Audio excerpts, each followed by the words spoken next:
What's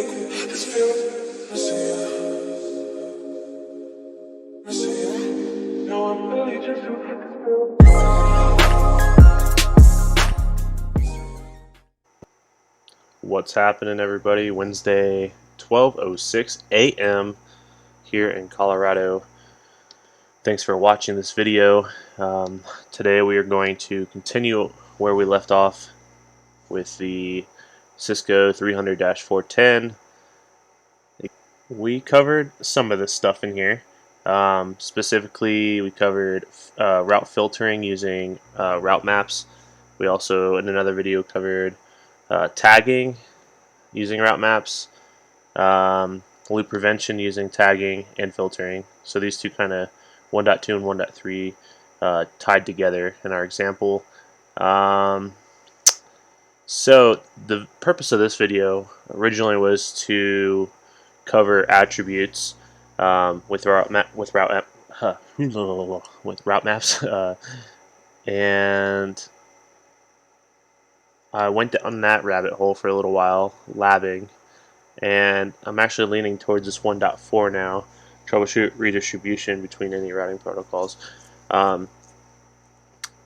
So let's go to our even G here setup.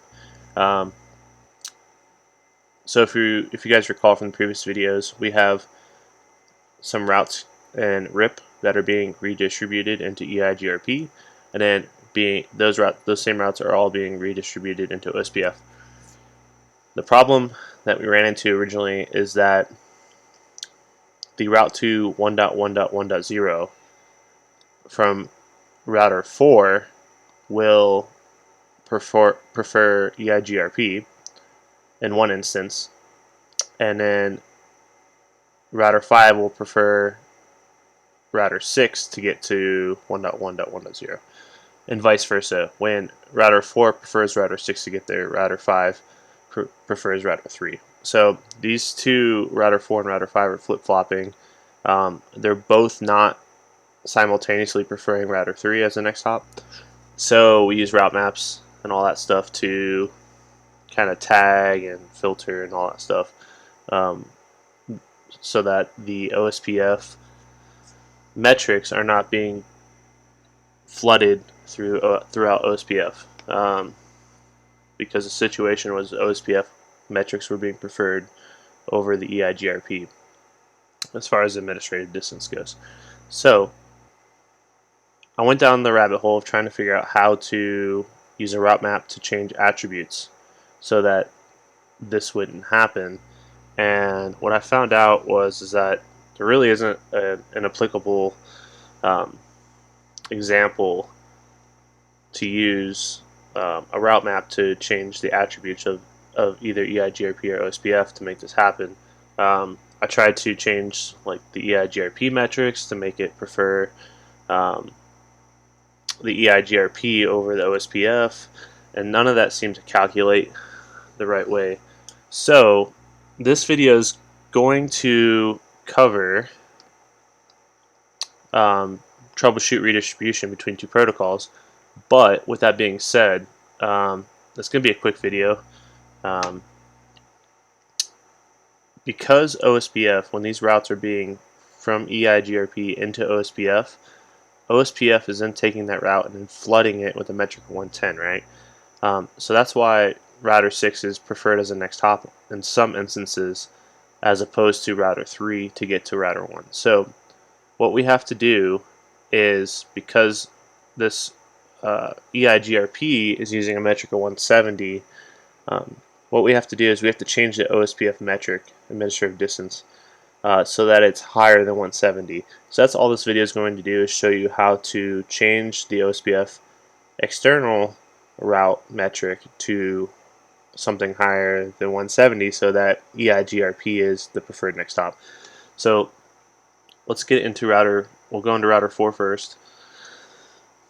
And as you see, this one is actually using EIGRP as the next hop. So I'll do router 5 first and then show you how it flip-flops here. So notice router 4 says 110. Now, or sorry, 170. So when I change router 5 to prefer router 3, I would suspect that router 4 will bump down to 110 for that route, but we'll see what happens. So first thing you have to do is configure terminal, and then we're going to go into router OSPF. Actually, let me make sure I did this right. Router OSPF 1, and then what we want to do is distance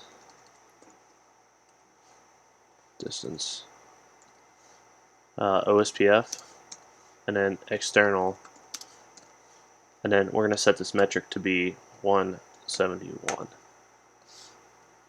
Okay, so if we go to show IP route now, you can see that this is now showing 170 because the OSPF floods are now flooding 171 as administrative distance. It's not going to prefer that route. It's going to prefer router 3. Let's go back and check router 4 and see if this went from 170 down to 110 or if it kept to 170. So it kept 170. I'm not sure why. I'm really not sure why it flip-flops. And it wouldn't surprise me if at some point this changes. Let's see what happens. I don't know if it will change or not, but still shows 170.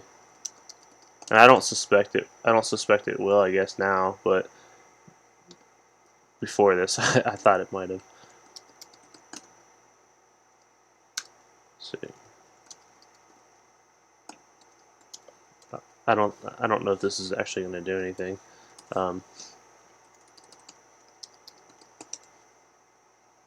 Yeah, so they're both showing 170 now, which is which is exactly what we want. But I mean, to be safe, you could put the same command on router 4. You could go in and configure terminal router OSPF 1, and then distance OSPF external, and then 171.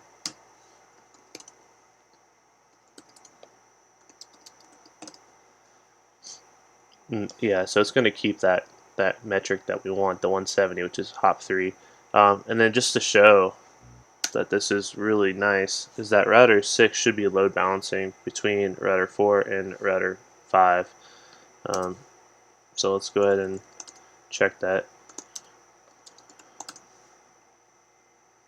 So you can see router 6 kept OSPF, which is what we want, and it's load balanced between router 4 and router 5. So that pretty much concludes this video. In future videos, I will go into attributes and route maps. That's going to focus more on the routing protocols that it applies to, like BGP. But hope you guys like it, and if you like the video, please like and subscribe. Have a good one, guys. Until next time.